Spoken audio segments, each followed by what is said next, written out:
تو آپ اپنے جو آپ کا سنہری دور گزرا ہے طالب علمی کا، اس کے بارے میں بتائیے اور بچوں کو کچھ رہنمائی فراہم کیجیے۔ پہلے تو آپ کے سلام کا جواب کہ وعلیکم السلام، اور پھر اس کے علاوہ یہ کہ ہمارا ساتھ ریڈیو کے حوالے سے بہت رہا، تو اب یہ ہے کہ اتنے عرصے بعد آپ سے ملاقات ہوئی تو مجھے یہ بھی وہ پرانا وقت یاد کر کے تو بڑی، اور مل کے آپ سے بڑی خوشی ہو رہی ہے، اور آپ کا بہت شکریہ کہ آپ نے مجھے یہاں انوائٹ کیا، اور آپ کب سے کہہ رہے تھے اور ٹائم نہیں نکل رہا تھا، تو آج میں بڑی خوش ہوں کہ میں نے اپنا وعدہ پورا کیا ہے یہاں آ کر۔ بہت شکریہ۔ تو میں بچپن اپنا اگر میں سوچوں تو بچپن میرا بہت حسین، بہت خوبصورت گزرا ہے، اور کیونکہ ہم لوگ ویسے تو گورنمنٹ اسکولوں سے پڑھے ہیں، لیکن یہ ہے کہ جو بھی اسکول میں ہم پڑھے ہیں، پہلے تو جونیئر مرڈ اسکول تھا، وہاں تعلیم جو ہے اس کا اسٹینڈرڈ بہت ہائی تھا، حالانکہ وہ گورنمنٹ کا اسکول تھا۔ اب آپ یہاں کے گورنمنٹ اسکول دیکھیں تو آپ کو وہاں پریشانی ہوگی، اور اس کا ماحول دیکھ کر، اس کی بلڈنگ دیکھ کر۔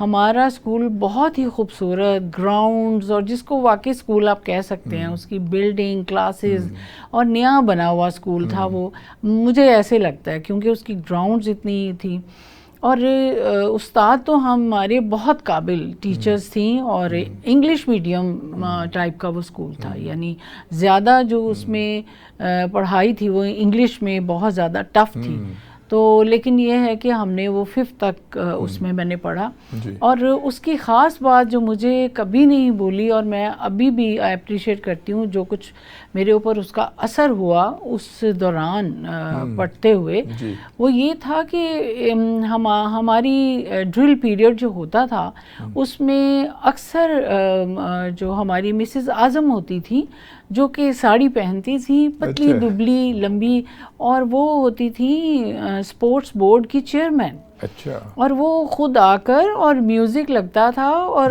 جیسے لڈی کا میوزک، پیٹی کا میوزک، اور ڈرم کے ساتھ ڈرم بج رہا ہے، ساتھ ساتھ دوسری بھی اس میں ساز بج رہے ہیں، اور اس کے ساتھ ہمیں ڈرل کروائی جاتی تھی۔ مجھے ابھی بھی وہ اسٹیپ یاد ہیں لڈی کے، جو میں وہاں اسکول میں کیا کرتی تھی۔ اس کے علاوہ ہماری مارچ پاس ہوتی تھی، پھر اس کے علاوہ مارچ پاس میں باقاعدہ ڈیلی یہ ہوتا تھا پیریڈ، اور اس کے ساتھ ساتھ ہمارا ایک بزم ادب پروگرام ہوتا تھا۔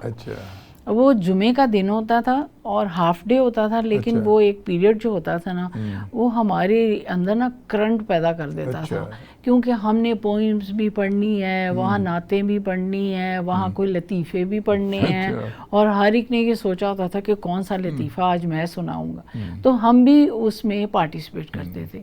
یہ ہماری جو ٹریننگ ہوئی ہے نا، یہ کہ اس میں ڈرامہ بھی، سٹوری بھی، پھر اس میں لطیفے بھی، مزاح بھی، ہر چیز جو ہے وہ ایک پیٹرن سے ہمارے دماغ میں انہوں نے جیسے کمپیوٹرائز جیسے سٹور ہو گئی نا، تو اس لیے ساری زندگی میں اس پہ ہی چلتی رہی کہ مجھے ہر چیز کا شوق رہا، پڑھنے کا بھی شوق رہا، لکھنے کا بھی شوق رہا، اور اپنے آپ کو ایکٹیو کرنے کے لیے یہ جو ڈرل اور مارچ پاس، اور حتیٰ کہ جب میں اپنے کالج میں گئی تو میں I was the battalion commander of the college, میں لاہور کالج سے پڑھی ہوں، تو اس زمانے میں کیونکہ وومنس گارڈ ٹریننگ ہوتی تھی تو I was the best guard trainer, اور مجھے جو ہے وہ اس میں آپ کو پتہ ہے شوٹنگ بھی سکھاتے ہیں، اور مختلف فرسٹ ایڈ سکھاتے ہیں، اس میں مجھے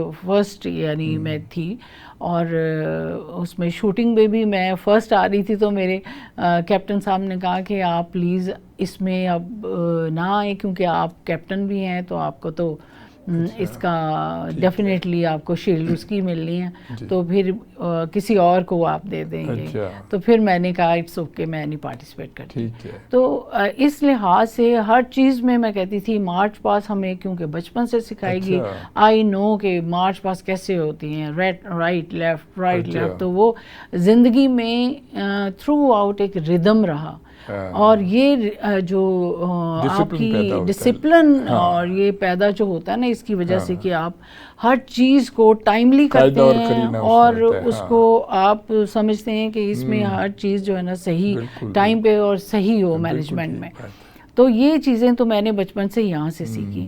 اس کے علاوہ گھر میں جو ہے وہ دادا ابو تھے, ان کو کیونکہ ہم نے صوفی تبسم صاحب میرے دادا, تو ان کو میں کیونکہ دیکھتی تھی, اپنے والد بھی میرے پروفیسر تھے, میرے دادا بھی ریٹائرڈ پروفیسر تھے, ان کی زندگی میں بھی ایک ردم تھا.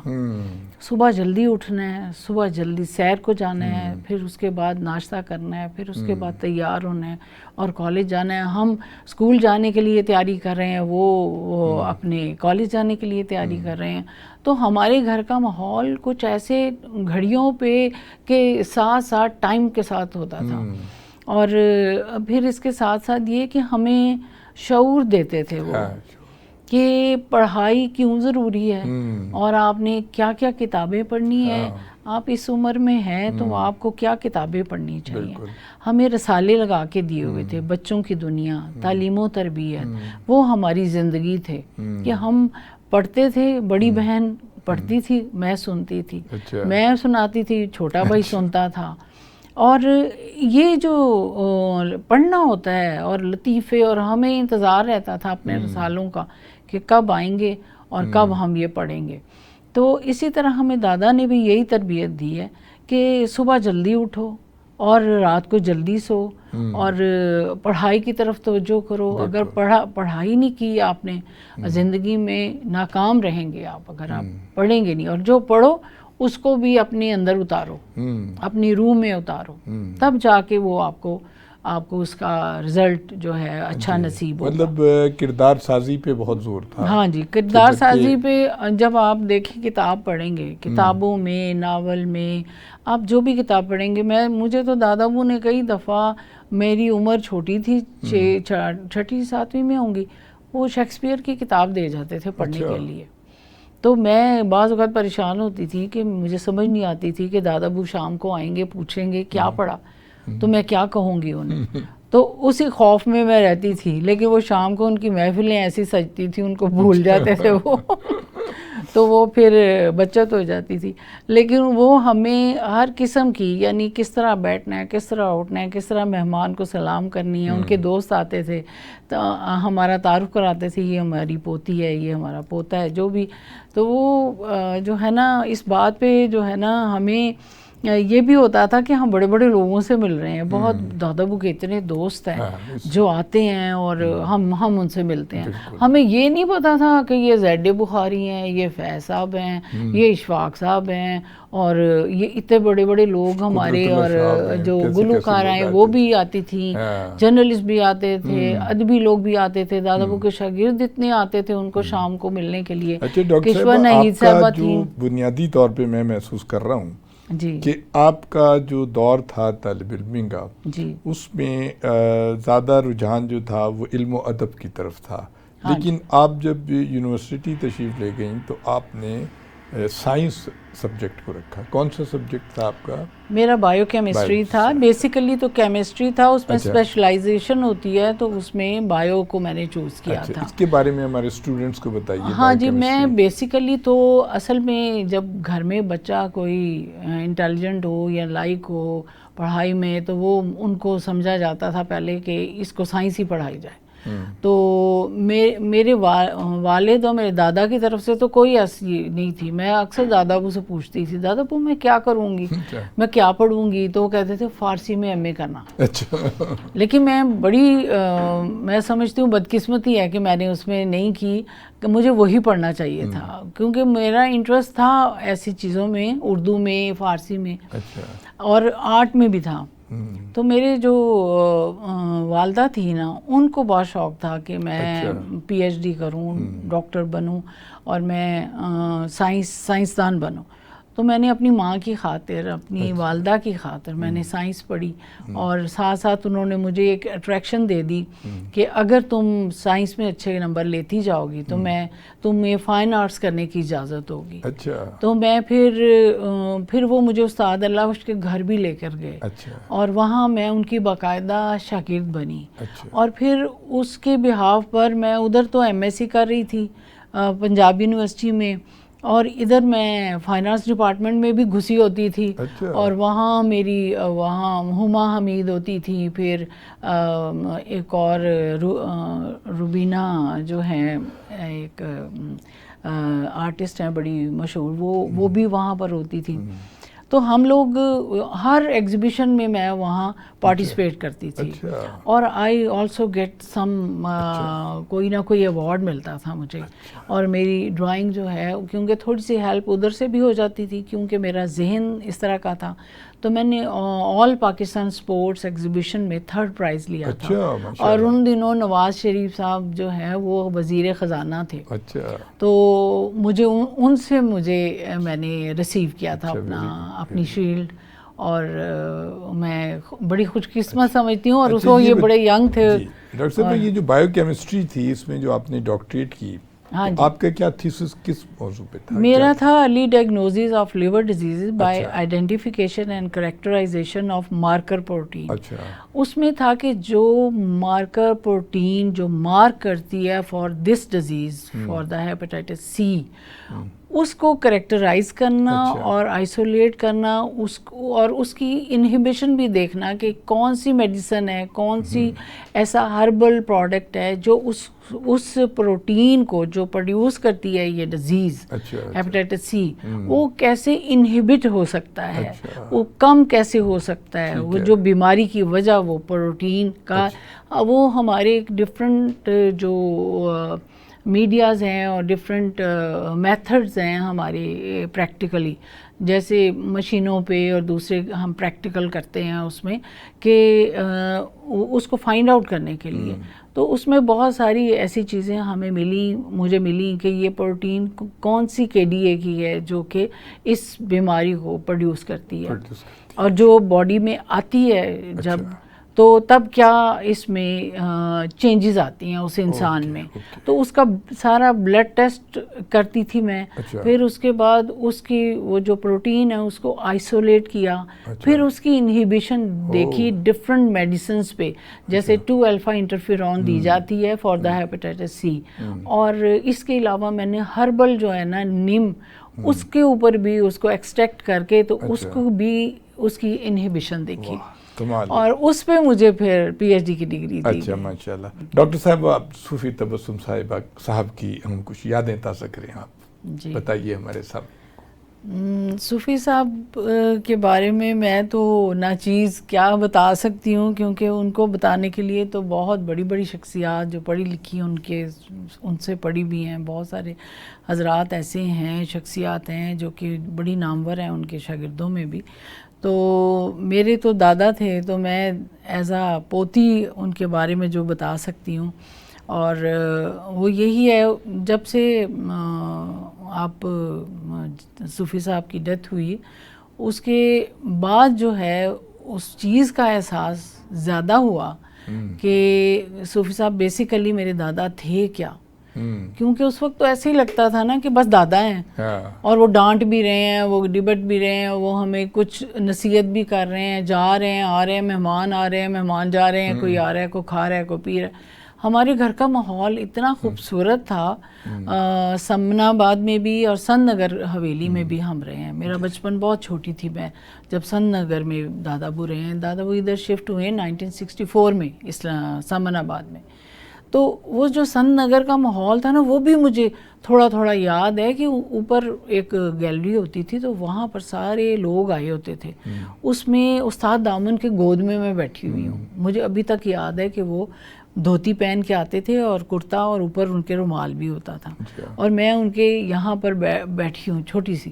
اور محمد علی بھی آتے تھے اس زمانے میں, وہ ابھی فلموں میں نہیں آئے تھے, لیکن وہ کیونکہ زید بخاری صاحب کے بیٹے بنے ہوئے تھے، ان کا بیٹوں اور باپ والا ہی رشتہ تھا ان کا آپس میں. تو وہاں پر جو ماحول ہے نا وہ مجھے ہلکا ہلکا یاد ہے کہ وہاں مشاعرہ ہوتا تھا، وہ سارے جو ہے نا ان کو سنتے تھے. استاد دامن صاحب کو تو جب بھی وہ کہتے تھے نا، ہاں تو وہ کہتے تھے جب سناتے تھے نا تو سب کہتے تھے پاؤں کے، تو بجائے اس کے کہنا نا کہ مقرر تو وہ پنجابی میں کہتے تھے، تو وہ مذاق کے طور پر نا ان کو کہتے تھے پاؤں کے. تو میں کہتی تھی یہ پاؤں کے پتہ نہیں کیوں کہتے ہیں، کیا ہے یہ، کیا لفظ ہے. تو فیض صاحب بھی آتے تھے، ظاہر ہے کشور نحید بھی تھیں اس وقت ان کی شاگردوں میں، اور یوسف کامران جو ان کے. اس سے بڑی کیا بات ہو سکتی ہے ڈاکٹر صاحبہ کہ اس عہد کے سب سے بڑے شاعر فیض احمد فیض سمجھے جاتے ہیں، لیکن وہ اپنی غزل لکھنے کے بعد صوفی صاحب سے اس کی اصلاح لیتے تھے. بالکل، یہ بھی ان کی بڑھائی تھی، اعزاز کی بات ہے، یہ بھی بڑھائی تھی ان کی، بڑے عظیم صوفی صاحب. اور پھر صوفی صاحب کا آپ یہ دیکھیے کہ اتنے پہلو ہیں ان کی زندگی کے کہ وہ فارسی کے بھی استاد تھے، وہ پنجابی کے بھی استاد تھے، وہ اردو میں بھی ایک اتھارٹی سمجھے جاتے تھے. تو آپ وہ بتائیے جو فارسی کے بارے میں آپ کچھ بتا رہے ہیں. فارسی کا یہ ہے کہ ہاں جی، فارسی کا خانہ فرنگی ایران، کیونکہ دادا ابو کی جب ریٹائرمنٹ ہوئی ہے اس کے بعد انہوں نے شاہ ایران کو لیٹر لکھا تھا کہ آپ کی یہاں پر ترویج اور ترقی کے لیے فارسی کی آپ یہاں پر خانہ فرنگی ایران کی بنیاد رکھیں. تو انہوں نے کہا کہ ایران سے تو کوئی جانا نہیں چاہ رہا تھا پاکستان، تو انہوں نے کہا کہ آپ ہی کونسلیٹ ہیں پہلے اور آپ ہی خانہ فرنگی ڈائریکٹر، ہاں جی، اور آپ ہی نہیں اس کو انوگریٹ کرنا. پھر دادامو نے اپنے طور پر ایک وہاں کے بہت بڑے جو ہے وہ سمجھ لیں کہ اسی کے فارسی دان تھے جو کہ استاد بھی تھے، ان کو انہوں نے اپنے، مجھے نام بھول گیا لیکن مجھے یاد تھا نام، تو انہوں نے ان کو اسپیشلی انوگریشن پہ بلایا اور صوفی صاحب نے 32 یا 33 پرشین کے قصیدہ لکھا ان کے. یہ ان کی کلیات میں موجود ہے. وہ خانہ فرنگی ایران کی انوگریشن پہ لکھا. اور مجھے پچھلے دنوں آئے ہوئے تھے ایک ڈائریکٹر خانہ فرنگی، انہوں نے مجھے گفٹ کیا اس کو فریم کروا کے کمپوز کر کے، تو وہ میں نے صوفی تبسم اکیڈمی میں لگایا ہوا ہے. اب یہ ہے کہ صوفی صاحب نے تو اپنی زندگی میں کام بہت بڑے بڑے کیے ہیں اور بے انتہا کیے ہیں. میں تو کبھی کبھی سوچتی ہوں کہ صوفی صاحب اتنے کام کر کیسے لیتے تھے. کہیں مقتدرہ قومی زبان، کہیں الحمراء آرٹ کونسل کے چیئرمین، کہیں کرکٹ بورڈ کے چیئرمین رہے، پھر وہ مدیر رہے، لیل و نہار کے مدیر رہے، پھر اس کے علاوہ جو اقبالیات پہ ان کا اتنا کام ہے، پھر انہوں نے تراجم کیے جو ہے فارسی سے غالب کے کلام کے پنجابی میں، اور اس کے بعد میر خسرو کے مشہور ہوئی تھی تیرے شوق دا میرے شوق دا اعتبار تینوں آجا ویکھ میرا انتظار آجا. پھر امیر خسرو کا جو سال منایا گیا 1976 آئی تھنک سو، تو اس میں انہوں نے 100 ان کی غزلوں کا منظوم ترجمہ جو ہے وہ کیا، اور وہ بک ہے دوگنا کے نام سے. اور اس کا جو آخری غزل ہے وہ ہے یہ رنگینی نو بہار اللہ اللہ. اس کو فرخ بشیر صاحب نے اس کو کمپوز، جو ان کا ایک پروگرام چل رہا تھا فارسی سے اردو کے تراجم، تو اس میں وہ صوفی صاحب کی یہ نہید اختر صاحبہ نے گائی، اور بہت ہی اچھا میوزک بھی اس کا دیا، اور بہت ہی پیاری وہ غزل گائی گئی. تو اسی طرح سے جو ٹی وی پہ بہت سے پروگرام وہ کرتے تھے، اقبال پہ پروگرام کرتے تھے. اگر انہوں نے الحمراء میں کیا تو انہوں نے اقبال پہ جو ہے اس پہ بہت سارے پروگرام وہاں درس شروع کیا کہ ان کا کلام جو ہے وہ بتایا جائے. پھر جو بہت بڑی بات ہے، آپ تو ریڈیو سے منسلک ہیں، وہ کہ وہ اقبال کا ایک شعر جو صبح 7 بجے آتا تھا، یاد ہوگا آپ کو، وہ ریڈیو پہ لگتا تھا، ہم سارے اسکول کے لیے تیار ہو رہے ہوتے تھے اور کانوں میں وہ آواز ریڈیو کی آتی تھی. پھر اس کے علاوہ انہوں نے جو ترانے لکھے ہیں، اے پتر ہٹاتے نہیں وکدے، اور 65 کی جنگ میں، اور میرے اٹول سپاہیاں تینوں رب دیاں رکھاں، پھر یہ اے ہواؤں کے مسافر، اے سمندروں کے راہی، میرے سر بکف مجاہد، میرے صف شکن سپاہی، یہ اتنا خوبصورت. پھر ملکہ ترنم نور جہاں نے بھی کمال کیا. تمام مشہور جو گانے بجے انہوں نے ان کا کلام. فریدہ جی نے جو گائی ہیں دادا بو کی غزلیں، اس میں یہ اللہ اللہ وہ مجھ سے ہوئے ہم کلام، کہاں میں کہاں یہ مقام، اور یہ کیا کہ ایک جہاں کو کرو وقفے اس طرح، یہ کیا کہ ایک دل کو شکیبا نہ کر سکو، اور ایسا نہ ہو یہ درد بنے درد لا دو، ایسا نہ ہو کہ تم بھی مداوا نہ کر سکو، اور شاید تمہیں بھی چین نہ آئے میرے بغیر، شاید یہ بات تم بھی گوارا نہ کر سکو. اور آخری شعر جو ہے نا وہ مجھے بہت پسند ہے، اللہ کرے جہاں کو میری یاد بھول جائے، اللہ کرے کہ تم کبھی ایسا نہ کر سکو. تو یہ میں سمجھتی ہوں کہ فریدہ جی نے بھی بہت غزلیں صوفی صاحب کی گائی ہیں، انہوں نے بھی کمال کیا. ملکہ ترنم نور جہاں نے گائی وہ بھی کمال کیا انہوں نے. اور غلام علی صاحب نے میرے شوق نے، ان کو وہاں سے اتنی شہرت اور عزت ملی، وہ آج بھی کبھی ملے تو کہتے ہیں کہ یہ انہی کا کمال ہے کہ انہوں نے مجھے غزل گانے کے لیے دی اور میں کہاں سے کہاں پہنچ گیا. تو یہ بڑا پن ہے کسی کا کہ وہ کسی کو کریڈٹ دیتے ہیں. تو میں سمجھتی ہوں کہ انہوں نے جتنے بھی کام کیے ہیں.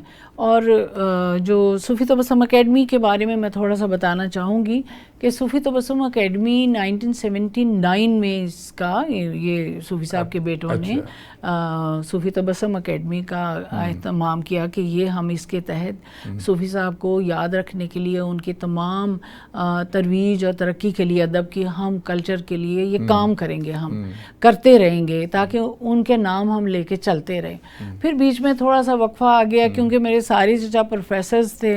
ایک امریکہ میں تھے صوفی وقار احمد، لاہور میں صوفی نثار صاحب تھے، وہ فلمیں اور ڈرامے انہوں نے بڑے مشہور لکھے، جیسے اجا خاں وارث شانو، امرتا پریتم کے ایک وہ جو نظم ہے اس کے اوپر.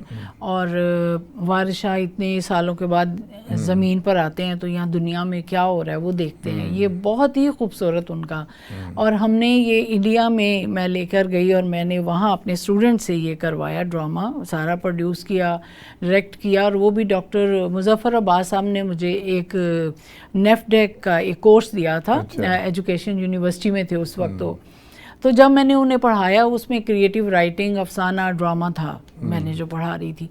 تو انہوں نے کہا تم یہ جو کلاس ہے تمہاری 40-50 کی، ان میں سے ٹیلنٹ نکالو. اچھا. میں نے صوفی تبسم اکیڈمی میں سب کو انوائٹ کیا، اس میں سے ان کا آڈیشن لیا. میرے ہسبینڈ بھی ساتھ تھے، وہ ڈائریکٹ کرتے ہیں آغا شاہد. تو انہوں نے اس میں سے ان کا ٹیلنٹڈ لوگ ہم نے نکالے باہر، اور ان سے ہم نے یہ ڈرامہ پریپیئر کیا. اور پھر ہم نے پروڈیوس کیا الحمرا آرٹ کونسل میں.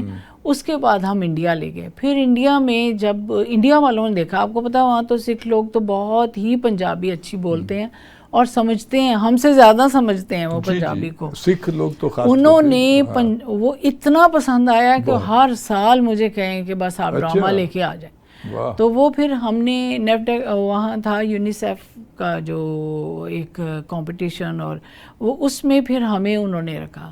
بعد میں انہوں نے پھر ہمیں اس پہ best drama production and direction پہ ہمیں انہوں نے راجیو گاندھی ایوارڈ دیا. ان کی اس دن سالگرہ بھی تھی.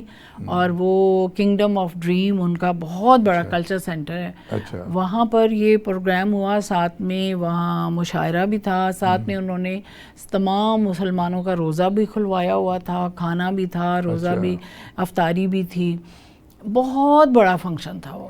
اور اس میں جو وزیر اعلیٰ ان کے آئے ہوئے تھے انہوں نے ہمیں وہ دیا. اور میں کہتی ہوں کہ آرٹ کی اور کلچر کی اتنی پذیر آئی، میں نے پہلی دفعہ دیکھی کہ اتنا کلچر کو سمجھا جاتا ہے وہاں پر. تو ہمیں یقین ہے کہ آپ کو پروگرام پسند آیا ہوگا. ہارون عباسی کو اجازت دیجیے. بہت شکریہ ڈاکٹر صاحب، آپ تشریف لائیں. Thank you.